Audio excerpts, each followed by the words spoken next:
On this video, I will talk about digital marketing strategy and segmentation. Digital marketing strategy is a plan that lists all the important parts of your marketing, meaning your segments, your channels, then listing your goals, your objectives, and how and why you will achieve those goals. And whether you are choosing something or not choosing something, they both mean that you are making a choice and you are choosing what are the most important things for you in your digital marketing. And tactics mean that you are taking actions to implement your strategy. And on digital marketing strategy, you are more focused on achieving the digital goals, as in the overall marketing strategy. You are thinking the big picture in marketing, and of course in digital marketing you are focusing on the digital channels and those segments that you are planning on reaching through digital channels. The channels and the segmentation go hand in hand because you need to know who you are talking to before you can choose where you want to talk to them, or to see where you can find the segments you want online. So you can start with the segmentation questions or the channel selection, but they should both be thought about together. So when you are starting to choose the channels for your digital marketing, you should start with the key segments. Who are the most important people that you want to reach with your marketing? And then think about the online communities where those people spend time, and also think about what time of the day they are spending time online. Then think about what kind of channels inspire you, or if you have employees, then what inspires them, and do you have the technical skills to use those digital channels? And what kind of content you like to see and to produce, and what kind of content your customers like, and can you use those type of content in that kind of channel?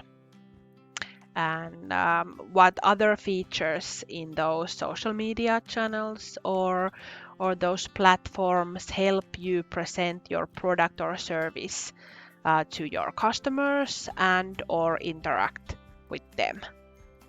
And the channels you would like to choose, do they provide you with the metrics that you really need? The different media spaces can be paid, owned, and earned. Where to choose from?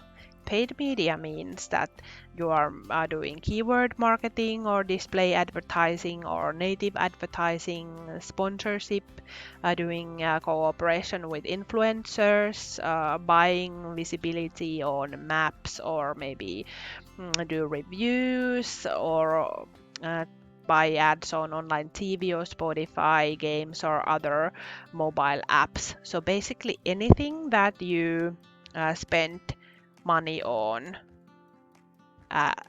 marketing wise. And owned media means all the channels that you own or control, because of course you do not own social media, but you are updating that particular page. And of course, your company web pages, your campaign pages, your emails, your blog, your web shop, if you have your own mobile app, and so on. And you can do the optimization in your own media spaces as well. And third is the earned media. It means everything that people are giving you for free, meaning shares or recommendations, references. If somebody else is making updates about you or your company, or they are sharing your content, or people are talking about you in forums or leaving great online reviews, that is earned media. Then the segmentation. I like to use the milk as an example of segmentation, because even the simplest products have their own segments. And when you think about milk, okay, it's white, liquid stuff, and people who like milk, they drink milk, or you have to drink milk at school. But as you can see, there are multiple different kind of milks available for different kind of segments.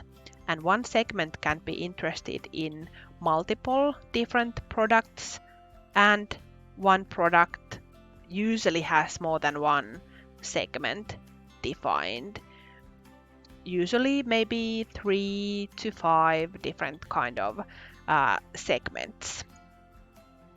And segmentation is the foundation of your marketing, but it should be included from the design on. So whenever you are designing new products or services, you should consider your segments.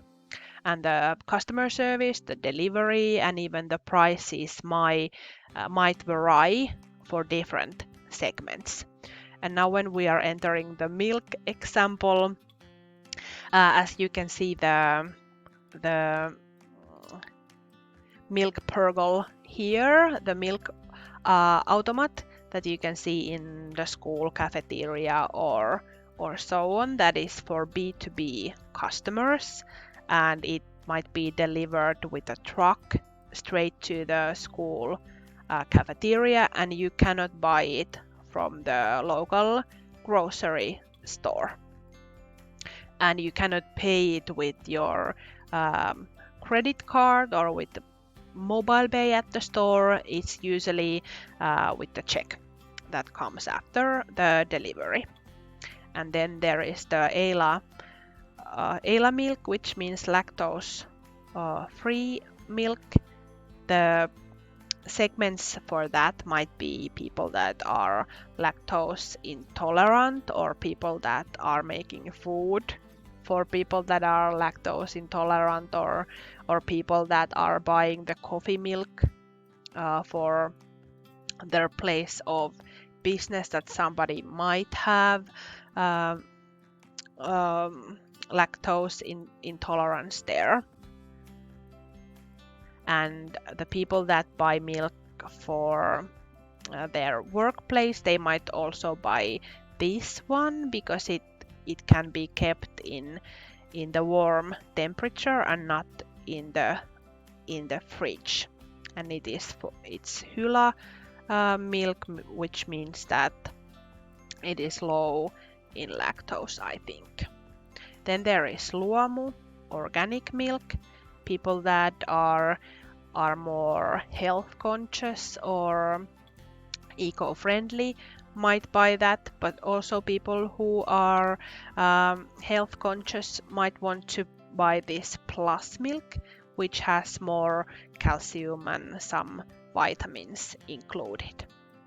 And with the packaging, these ones are usually for airplane, and these small packages are if you take a trip somewhere to go hiking or so, you could take this one with you, or if you are the only one at your work that drinks milk with coffee, you could buy these with you. And then here, of course, the milk straight from the cows that in Tampere, Almanni sells for people to their own bottles, and they each have different segments, and the segments might be interested in more than one product that Valio is offering. And how do segments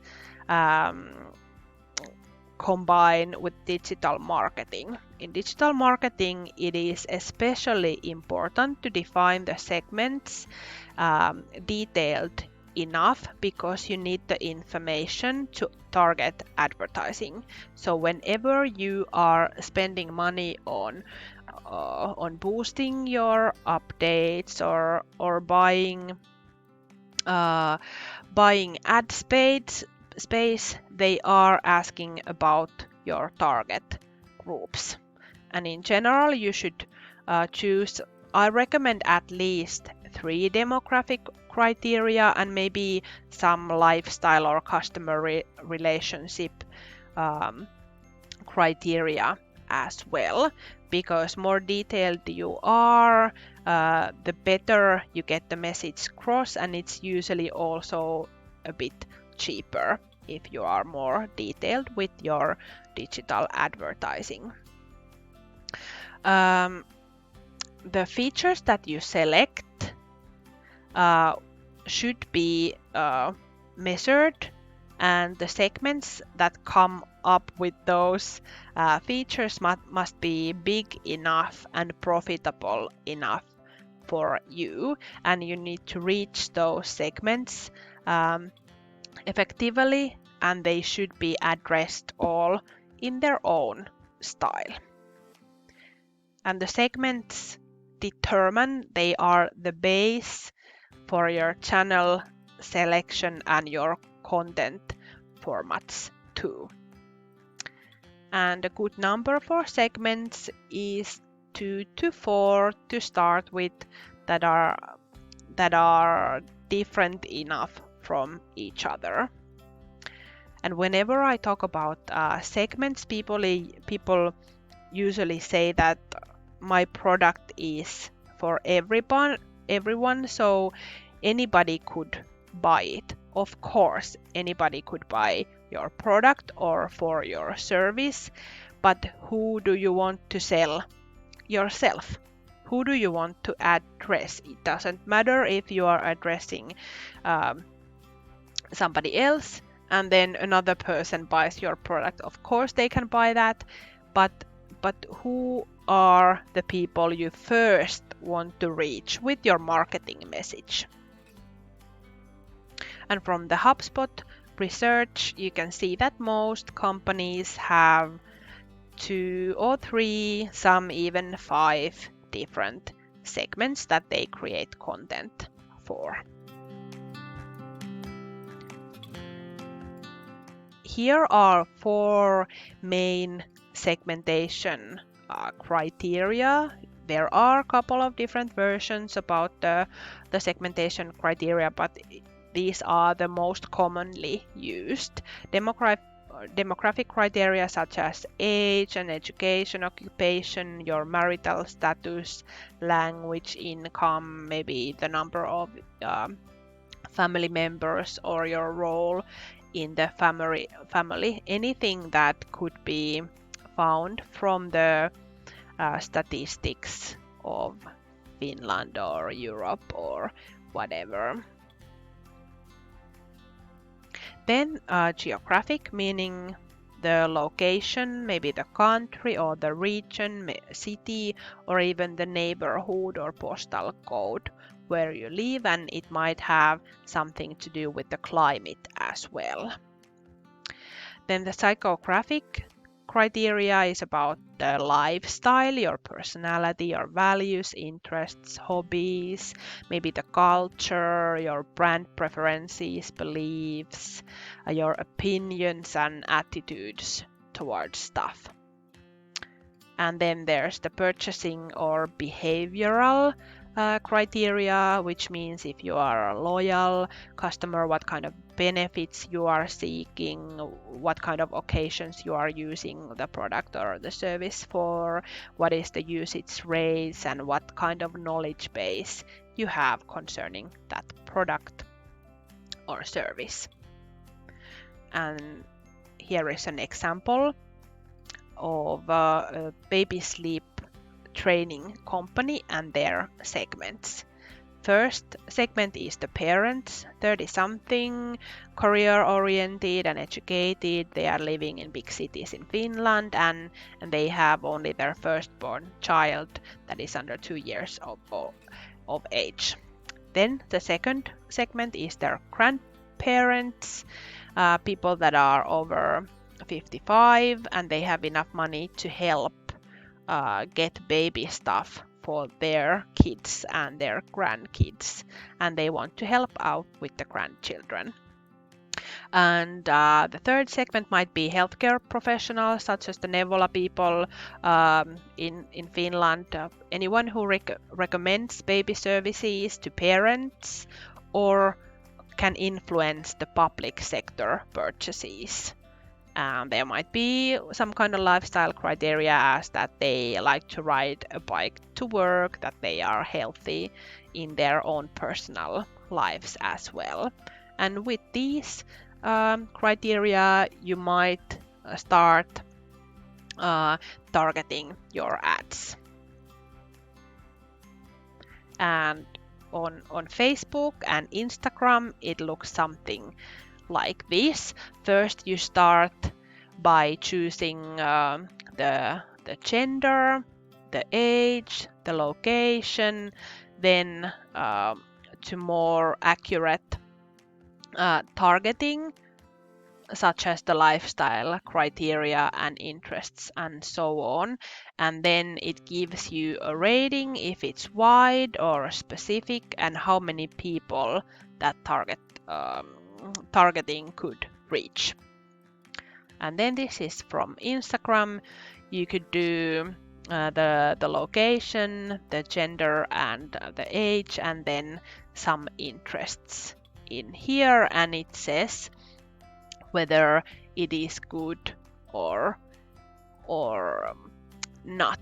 And if you are trying to seek people around Kuntokatu that like wine and are from 27 till 45, that is an excellent target group. And this was the video about content strategy and segmentation.